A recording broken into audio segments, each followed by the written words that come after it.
Coucou les beaux rayons de soleil, j'espère que vous allez bien, que vous êtes en très bonne santé et que oui, tout se passe bien dans votre vie tout simplement et bienvenue dans cette vidéo qui est juste tout simplement un point lecture. Est-ce que je vais arriver à parler correctement pour ce point lecture? Je l'espère, j'ai 3 lectures à vous présenter. Je vais vous présenter Hunting November qui était la suite de Killing November. C'est donc une duologie et c'est donc le dernier tome. Et donc ces deux, pardon, d'Adriana Matter aux éditions PKJ. Je viendrai vous parler de Cachemire Rouge de Christiana Moreau aux éditions Le Livre de Poche. Et je vais venir également vous parler du livre Donne-moi ton cœur de Sarah Wolf aux éditions PKJ, encore une fois. Pas mal de livres PKJ que je suis en train de lire pour le moment. C'est vrai que j'en achète pas mal chez eux parce que généralement ce sont de bonnes lectures. Voilà. Donc je viens vous parler de Hunting November qui était un livre que j'avais mis dans ma pile à lire et comme c'était une duologie, j'avais envie de savoir la suite parce que je savais que c'était en 2 tomes et 2 tomes c'est juste très bien je trouve. Du coup, je vais essayer de vous rappeler un peu ce qui se passe dans le premier, dans Killing November, hein, c'est celui-ci.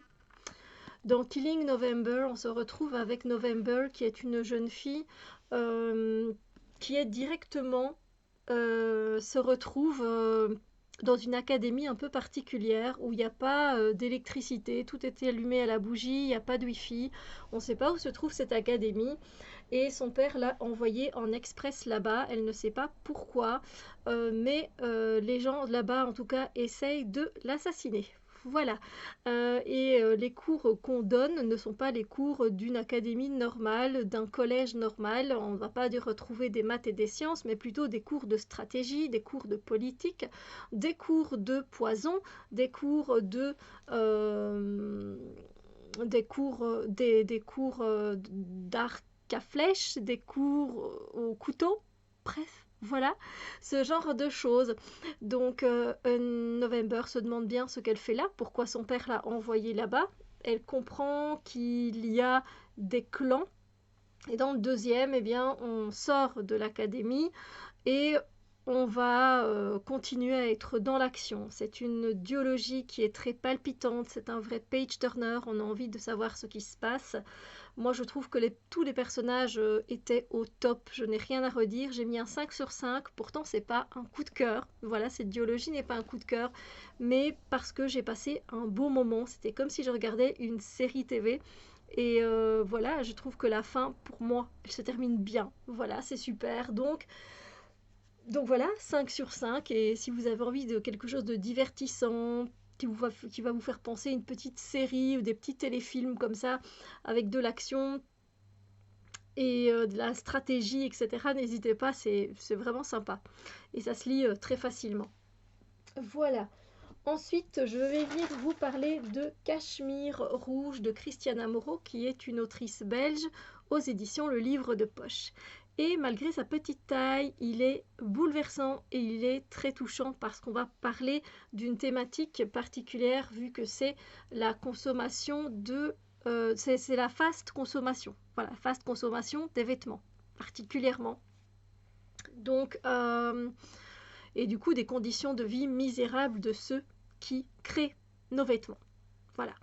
Je lui ai mis un 4,5 sur 5. Bien sûr, ça vaut bien son 9 sur 10 parce que c'était très bien ficelé, c'était une belle histoire, même si on va toucher des points sensibles de notre société.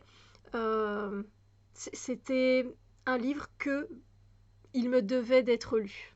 Je ne sais pas comment le dire autrement.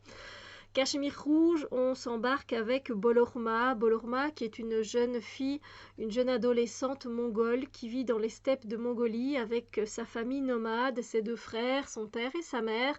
Et au gré du temps et des saisons, cette famille avance, va dans différents endroits des steppes de Mongolie en s'occupant de leurs chèvres qui créent de la soie. Voilà, donc, et qui vont leur amener aussi du lait pour pouvoir manger. Et puis, ben, ils vont pouvoir aller récolter dans les champs euh, du millet pour pouvoir faire à manger également.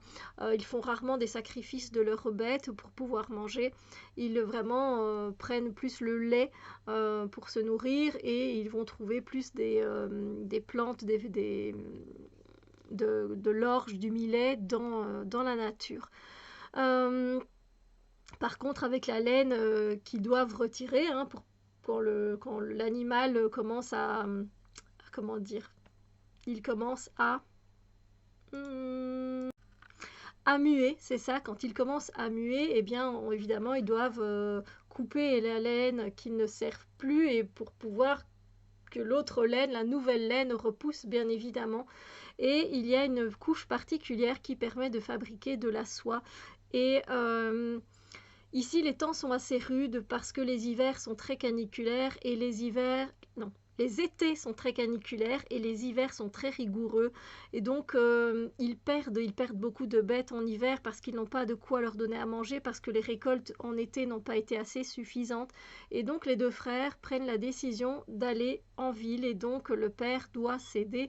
Et ils vont comme ça rejoindre la ville où il y a énormément d'usines chinoises qui sont implantées. Alors Bolorma, elle va être séparée du coup de ses parents et de ses frères. Elle va se retrouver en fait dans un immense dortoir à travailler dans une usine pour des Chinois. C'est d'ailleurs la seule mongole.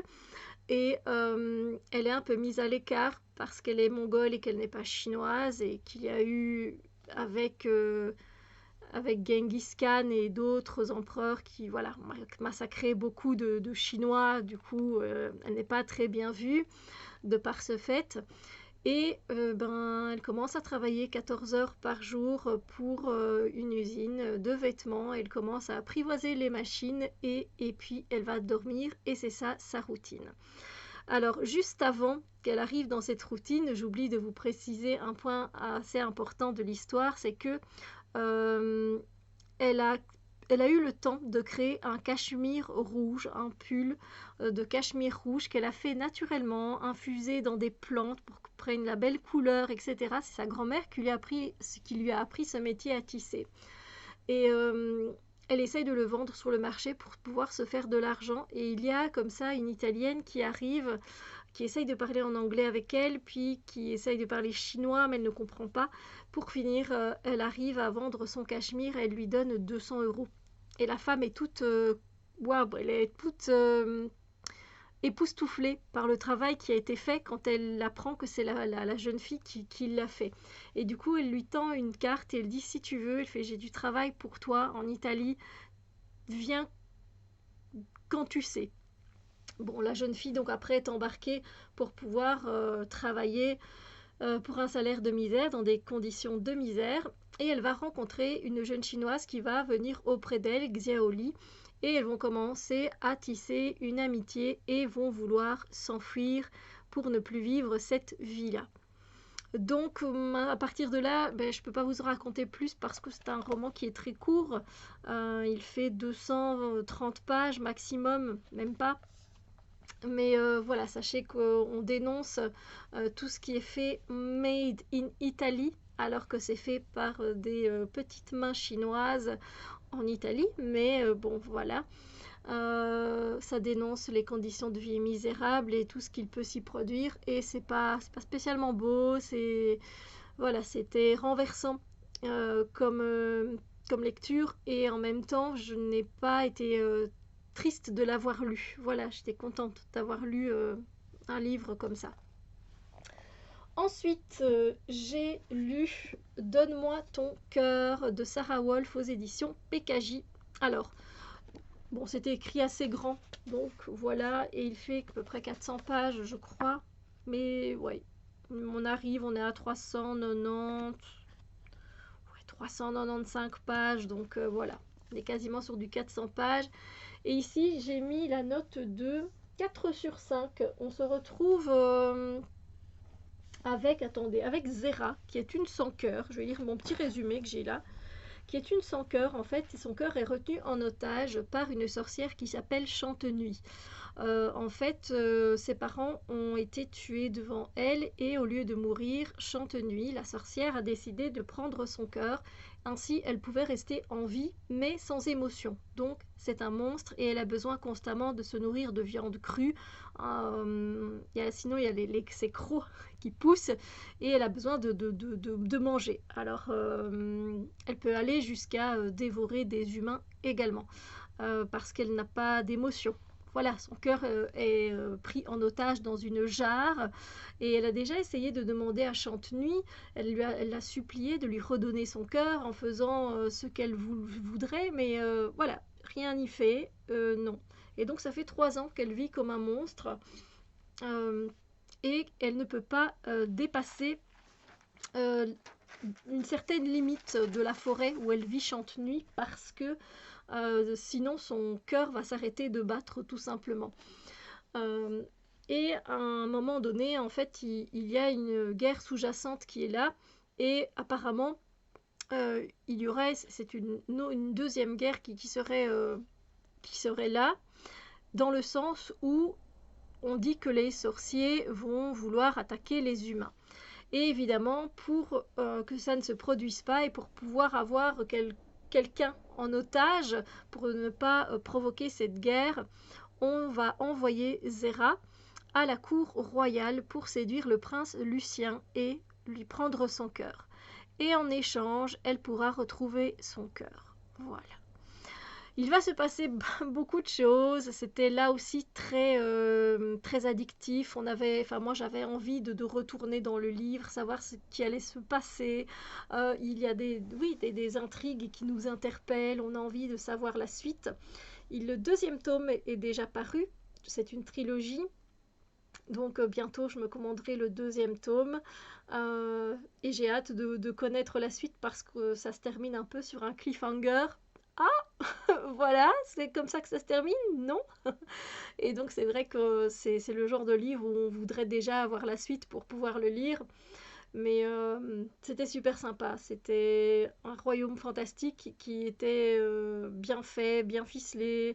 Les personnages étaient sympas aussi, je les ai bien appréciés. Le prince Lucien, au début, on le piffe pas trop, mais après, on commence à l'apprécier. Euh, voilà, c'est un livre qui se lit facilement, du fantastique, sans trop de magie non plus, j'ai envie de dire. Je trouve que la magie n'était pas omniprésente. Mais voilà, j'ai quand même bien aimé ma lecture et je continuerai le tome 2 parce que j'ai envie de savoir la suite. Donc voilà.